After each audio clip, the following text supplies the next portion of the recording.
Doutor, muito obrigado por estar no canal 24 Horas e eu gostaria de fazer uma pergunta ao senhor. Até onde vai a Operação Lava Jato? Até onde pode chegar as investigações? Bem, é difícil nós antevermos até onde as investigações conduzirão, porque nós investigamos fatos, né? E os fatos eles são concatenados, alguns fatos são ligados aos outros, e quando você puxa uma linha de investigação de um determinado fato, você não sabe como ela vai terminar. Então, nós não buscamos chegar a um determinado ponto, nós buscamos na trajetória, no percurso, investigar profundamente aqueles fatos e apurar se naquele caso houve uma responsabilidade, houve um crime, não houve um crime e assim por diante. As investigações vão poupar alguém?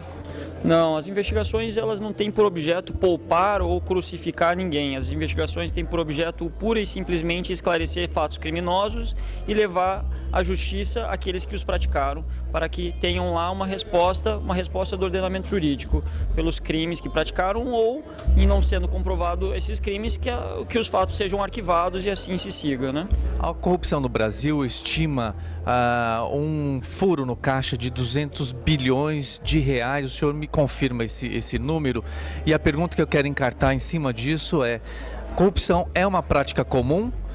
Como lavar as mãos? É difícil você quantificar de forma assim exata os reflexos da corrupção, mas instituições internacionais, como exemplo a própria Organização das Nações Unidas, estimam que no Brasil sejam desviados cerca de 200 bilhões de reais anualmente por práticas corruptas. Esse é um montante muito alto e que chama atenção. Chama atenção porque se são desviados volumes tão altos, como está o nosso país no combate à corrupção? E um outro dado que podemos aliar a ele é o dado que revela o nosso comportamento do nosso sistema frente àqueles que enveredam esses caminhos da corrupção. E eles revelam que pouquíssimos são as pessoas que praticam esses crimes de colarinho branco, corrupção, lavagem de dinheiro, esses crimes de fraudes licitatórias e que são responsabilizadas, que chegam a receber uma pena. Então, num cenário como esse, em que a corrupção tem um grande benefício e, por outro lado, um custo muito baixo, ela acaba se retroalimentando. Comportamentos corruptos acabam servindo de incentivo para novos corruptores e assim por diante. O que nós precisamos é justamente romper com esse quadro de corrupção que se retroalimenta, de corrupção comum, como o senhor mesmo colocou. E como que nós faremos isso? Promovendo mudanças no sistema, promovendo mudanças que supram lacunas hoje existentes no sistema que permitem a impunidade, promovendo mudanças que supram hoje falhas no sistema que permitem que esses criminosos escapem. O senhor tem ideia da responsabilidade que tem nas mãos? Correr o risco de vida vale a pena nesse caso? O risco, é difícil a gente falar de risco de vida ou enfim, dos riscos que envolvem uma atividade de investigação de grandes delitos, né? Mas o fato é que a investigação não é conduzida por uma pessoa, não é conduzida por mim ou pelo procurador X ou Y. As investigações são conduzidas por uma instituição. A instituição forte, que no caso a minha instituição a que pertenço é o Ministério Público, e a resposta é dada por essa instituição, não por o procurador A, B ou C. Então a instituição se fortalece e a instituição é que dá a resposta a esses crimes, né? Se um agente for hostilizado, outros 10 virão em seu lugar para que aquela prática não perpetue. Qual a análise que o senhor faz em cima das pessoas que foram inquiridas, que foram detidas para ser ouvidas? O senhor sente um espírito de arrependimento nelas? Olha, aí nós não podemos generalizar, né?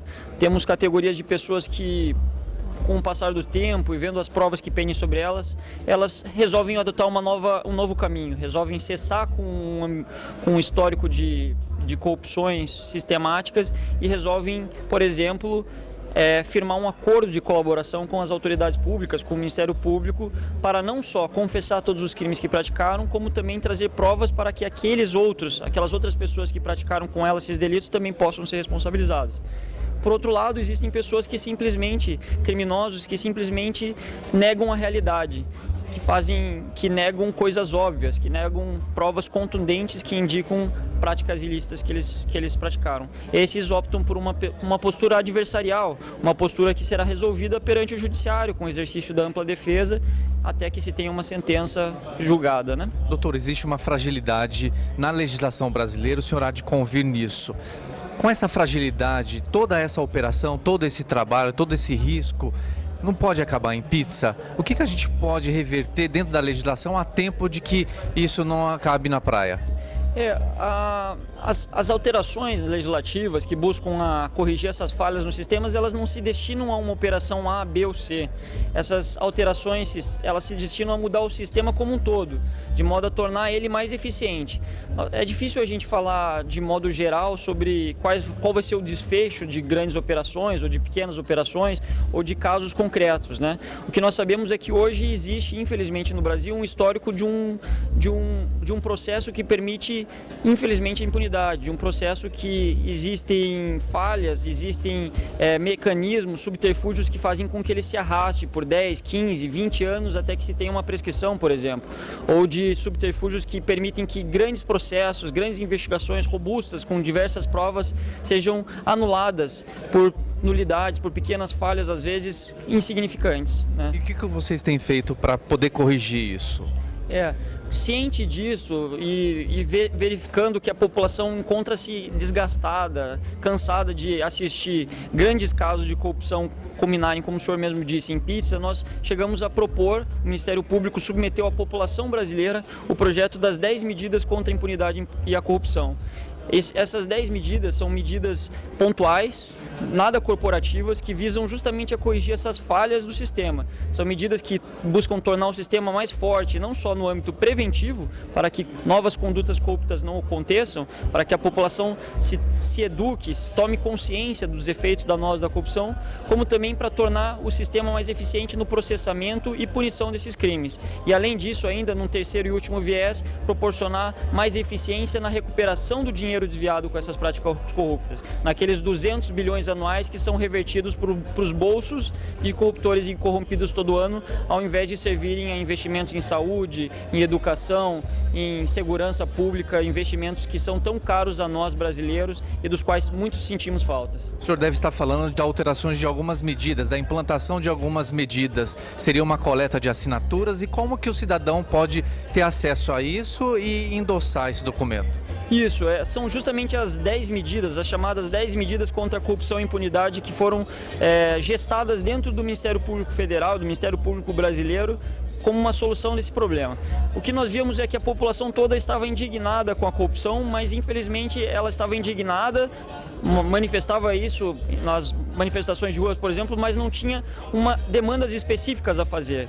O que nós mostramos por meio dessas 10 medidas é que atuando em pontos específicos é possível tratar o combate à corrupção como uma política pública, uma política de governo, algo que pode ser alterado dentro das regras do jogo. Como fazer isso dentro de um jogo democrático? Nada melhor do que a própria população exercendo o seu direito participativo, exercendo o seu direito de manifestar a aquiescência, a vontade de assinar essas medidas. No caso, por meio de uma lei de iniciativa popular. Essa lei de iniciativa popular, ela demanda cerca de 1,5 milhão de assinaturas para que possa ser submetida ao Congresso. E essas assinaturas já começaram a ser coletadas há mais de 6 meses e já foram coletadas mais de 720 mil assinaturas no interesse desse projeto.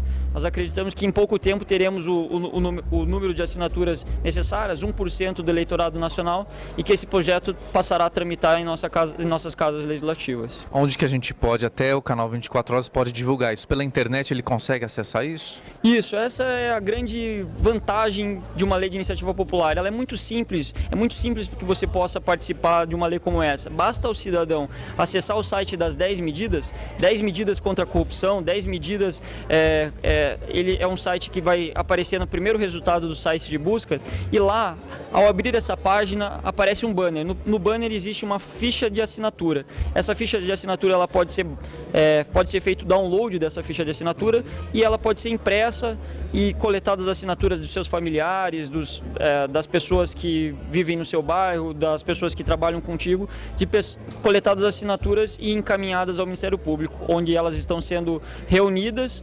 agrupadas, totalizadas para um futuro encaminhamento por parte da sociedade ao Congresso. Doutor, muito obrigado pela participação aqui no 24 Horas. Sucesso, boa sorte e que Deus proteja vocês. Eu que agradeço a oportunidade e agradeço a todos aqueles que estão vendo. Se puderem participar desse projeto, nós acreditamos nele. Eu peço a vocês também acreditem nele. Ele pode fazer toda a diferença.